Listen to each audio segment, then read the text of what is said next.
ഇപ്പം നമുക്ക് ഇതാന്ന് കൽച്ചട്ടിയിലൊരു കുമ്പളം മോര് പുളി ഒഴിച്ച കറി. ഇത് നമ്മുടെ കുമ്പളാണ്. കുമ്പളം പുളി ഒഴിച്ച കറിയാണ് ഉണ്ടാക്കുന്നത്. ഇത് കൽച്ചട്ടിയിലാണ്. കൽച്ചട്ടിയിൽ കറി ഉണ്ടാക്കുമ്പോൾ ഭയങ്കര ടേസ്റ്റാണെന്നാണ് പറയുക. ഇതിൻ്റെ മുന്നേ ഞാനൊരു വീഡിയോ ഇട്ടിട്ടുണ്ട്. ഷോർട്ടാണെന്നാണ് എനിക്ക് തോന്നുന്നത്. എൻ്റെ ഒരു ഓർമ്മ ശരിയാണെങ്കിൽ ഷോർട്ട്സ് ആയിട്ട് ഇട്ടത്. മറ്റേ സാമ്പാർ ഉണ്ടാക്കിയിട്ടുണ്ടായിരുന്നു. അപ്പോൾ നമുക്ക് ഈ കൽച്ചട്ടിയിൽ നമുക്ക് പുളി ഒഴിച്ചിട്ട് കുമ്പളം കറി വയ്ക്കാം. അതും അടുപ്പിൽ വയ്ക്കാം കേട്ടോ. അപ്പോൾ ആദ്യം ഞാൻ ഇതിൽ എല്ലാ സാധനങ്ങളും ചേർത്തതിന് ശേഷം അടുപ്പിലേക്ക് കൊണ്ടുവയ്ക്കുന്നുള്ളൂ.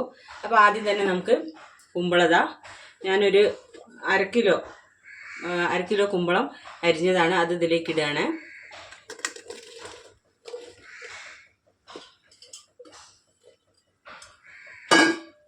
ഇതാ കുമ്പളം. ഇനി ഇതിലേക്ക് നമുക്ക് മഞ്ഞൾപ്പൊടി ചേർക്കാം. മഞ്ഞൾപ്പൊടി കുറച്ച് മഞ്ഞൾപ്പൊടിയാണ്.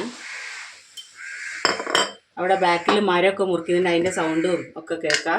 പക്ഷികളുടെയും കാക്കേൻ്റെയും ഒക്കെ സൗണ്ട് ഉണ്ട് കേട്ടോ. അപ്പം ഇനി ഇതാ മുളക് പൊടി കഴിഞ്ഞ്.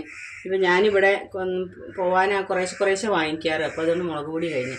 അപ്പോൾ ഇതാ ഞാനൊരു 1.5 സ്പൂണ്, ഒരുപാടൊന്നും ഇടില്ല, 1.5 സ്പൂണ് മുളക് പൊടി ഇട്ട് കൊടുക്കുകയാണ്.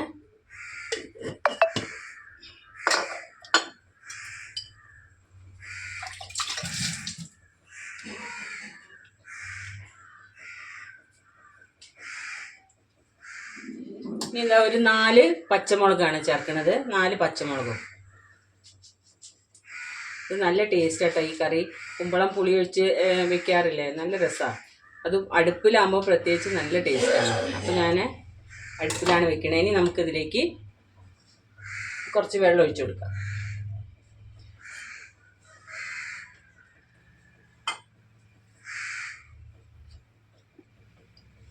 അപ്പോൾ ഇനി നമുക്ക് ഇതിൽ കുമ്പളം ഇട്ടു, കുറച്ച് മഞ്ഞൾപ്പൊടി, മുളക് പൊടി, ഒരു 4 പച്ചമുളക് ചീയിട്ടുണ്ട്. ഇനി ഇതാ കുറച്ച് വെള്ളം ഒഴിക്കാം. പെട്ടെന്ന് കൽച്ചട്ടിയിലല്ലേ, ജസ്റ്റ് ചട്ടി ഒന്ന് ചൂടായി കഴിഞ്ഞ് കഴിഞ്ഞാൽ പെട്ടെന്ന് വെന്തോളും. കുറേ സമയം നല്ല ചൂട് കുറേ സമയം നിൽക്കും. ഇതിലൊക്കെ ചിക്കൻ കറിയൊക്കെ വെച്ച് കഴിഞ്ഞാലൊക്കെ പ്രത്യേക ടേസ്റ്റാണ്. ഇനി നമുക്കിതൊന്ന് ഇളക്കി കൊടുക്കാം.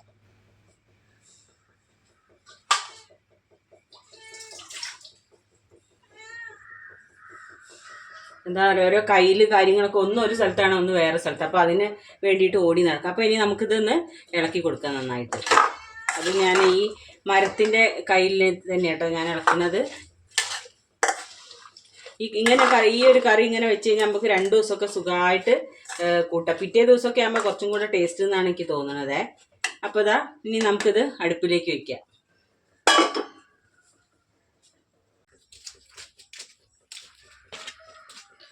അപ്പോൾ കൽച്ചട്ടിയിൽ നമുക്ക് അടുപ്പത്ത് വെക്കാം കേട്ടോ. ചട്ടി ഭയങ്കര വെയിറ്റാണ് അതിന്. അപ്പോൾ ചട്ടി അടുപ്പത്ത് വെച്ച് ഇളക്കി കൊടുക്കട്ടെ. ഇനി നമുക്കിത് അടച്ചു വെക്കണം. അപ്പോൾ കൽച്ചട്ടി അടുപ്പത്ത് വെച്ച് ഇനി കറിയൊക്കെ ഒന്ന് ഇങ്ങനെ ഇളക്കി കൊടുക്കട്ടെ. ഇത് അടച്ചു വയ്ക്കുക. നമുക്കിത് അടച്ചു വയ്ക്കുക.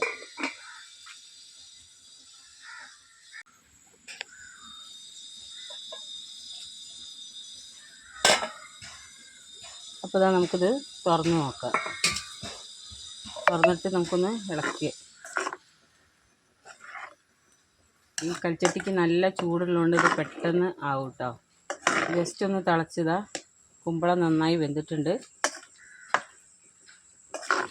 ഇനി ഒന്ന് ഇളക്കി കൊടുത്തിട്ട് ഇതാ പുളിയുണ്ട്, പുളിയൊന്ന് പിഴിഞ്ഞൊഴിക്കുക.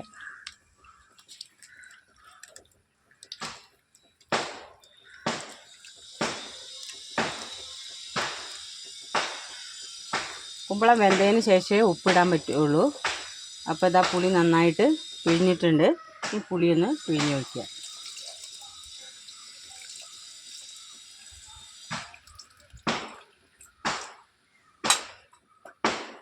ഇവിടെ സാധനങ്ങളൊന്നും വെക്കാൻ സ്ഥലമില്ല.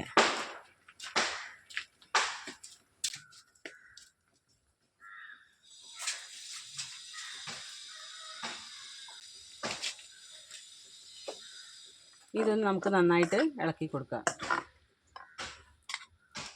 പടിയിൽ നന്നായിട്ട് അടുപ്പ് കത്തും വേണം കേട്ടോ ആ സമയത്ത്.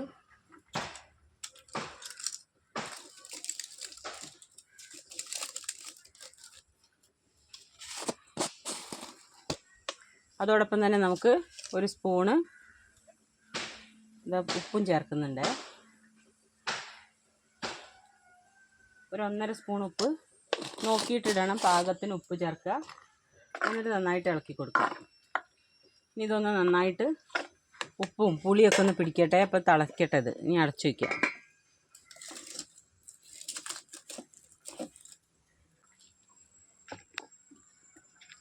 അപ്പോൾ തന്നെ തേങ്ങ അരച്ച് കൊണ്ടുവന്നിട്ടുണ്ട്.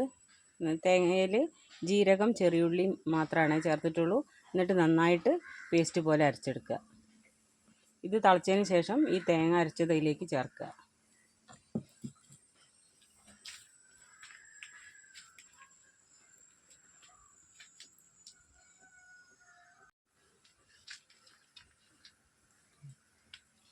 അപ്പോൾ ഇനി നമുക്കൊന്ന് തുറന്ന് നോക്കേ.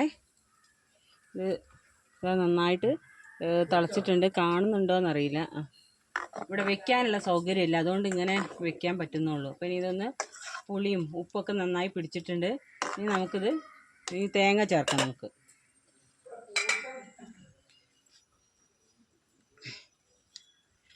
അപ്പോൾ ഇതാ തേങ്ങ അരച്ച് വെച്ചിട്ടുണ്ട്, അത് ചേർക്കാം.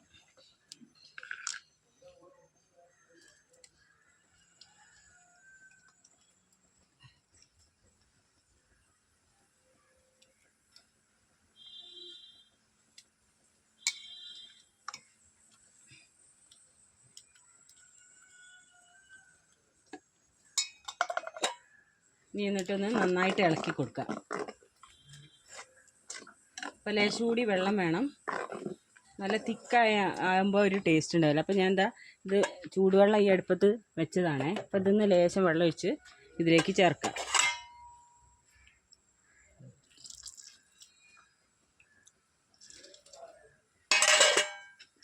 അപ്പോൾ നന്നായിട്ട് ഈ ഒരു പരുവത്തിലായിട്ടുണ്ട് കേട്ടോ. ഈ കൽച്ചട്ടിക്ക് അടുപ്പിൽ വെച്ച് കഴിഞ്ഞാൽ നമുക്ക് ബുദ്ധിമുട്ടാണ്. അത് സ്റ്റൗവും ചീത്തയായി പോവും. അപ്പോൾ ഇതാ കുമ്പളം പുളി ഒഴിച്ച കറി തേങ്ങ ചേർത്തു. ഇനി ഇത് തിളക്കട്ടെ.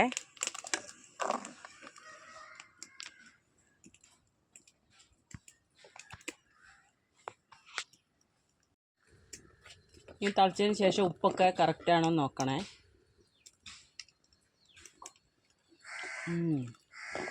ഉപ്പൊക്കെ പാകത്തിനാണ്, പുളിയെല്ലാം പാകത്തിനാണ്. അപ്പോൾ അതാ ഇങ്ങനെ ഇരിക്കും കറി. ഇനി ഇതിൽ ഉലുവ വറുത്തിടണം. വെളിച്ചെണ്ണ താളിക്കൂലേ, കടുക് വറുത്ത്, കടുകും ഉലുവയും കൂടെ വറുത്തിടണം.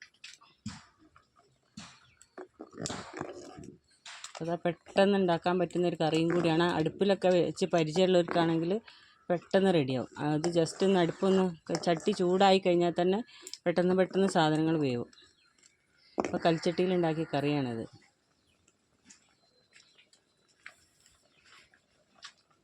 ഇനി നമുക്കിത് കടുക് താളിച്ചിടാം.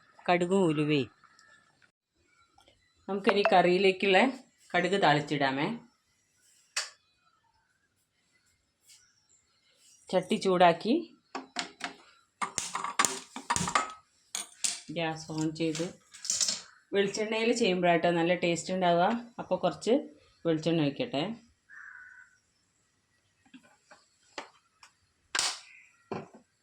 ഉലുവയും കടുകും കൂടി ഇട്ടാലാണ് നല്ല ടേസ്റ്റ് ഉണ്ടാവുക. അപ്പോൾ ഞാൻ രണ്ടും കൂടിയാണ് ചേർക്കണേ. കുറച്ച് ചുവന്ന മുളകും. എൻ്റെ അടുത്തിപ്പം ചുവന്ന മുളക് രാവിലെ ചക്കയ്ക്ക് വേണ്ടി എടുത്ത കാരണം അത് തീർന്നു പോയി. അപ്പം കറിവേപ്പിൻ്റെ ഇലയാണെങ്കിൽ അതും ഇല്ല. കറിവേപ്പിൻ്റെ എല്ലാം വാടിപ്പോയി, ഒരു മഞ്ഞ കളറിലാണ് അപ്പോൾ ഇവിടെ ഉള്ളതൊക്കെ. അപ്പോൾ ഞാൻ കറിവേപ്പിൻ്റെ ഇല ചേർക്കുന്നില്ല, ഉലുവയും കടുകും മാത്രമാണ് ചേർക്കണം കേട്ടോ.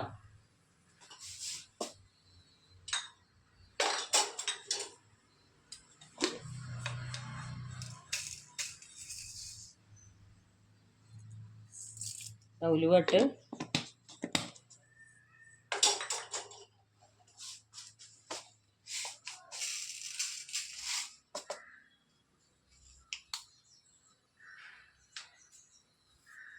ഉലുവ പൊട്ടട്ടെ.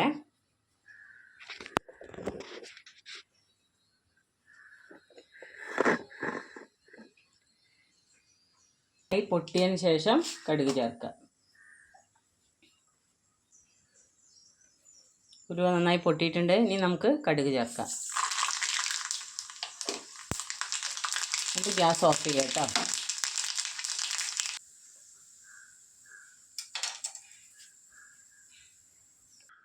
അപ്പോൾ ഇനി ഇതാ കറി വറവിട്ടുണ്ട്. അപ്പോൾ ഇങ്ങനെ ഉണ്ടാവും നമ്മുടെ കുമ്പളം പുളിയൊഴിച്ച് കറി. നമ്മുടെ കൽച്ചട്ടിയിൽ വെച്ച കുമ്പളം പുളിയൊഴിച്ച കറി. എല്ലാവരും ഒന്ന് ട്രൈ ചെയ്ത് നോക്കണം. നല്ല ടേസ്റ്റാണ്. ഇപ്പോൾ വെച്ചിട്ടല്ലേ ഉള്ളൂ. വൈകിട്ടൊക്കെ ആകുമ്പോൾ നല്ലോണം പുളി നന്നായി പിടിച്ച് പിറ്റേന്നേക്കൊക്കെ നല്ല ടേസ്റ്റ് ആയിരിക്കും കേട്ടോ. അപ്പോൾ എല്ലാവരും ഒന്ന് ട്രൈ ചെയ്ത് നോക്കണേ.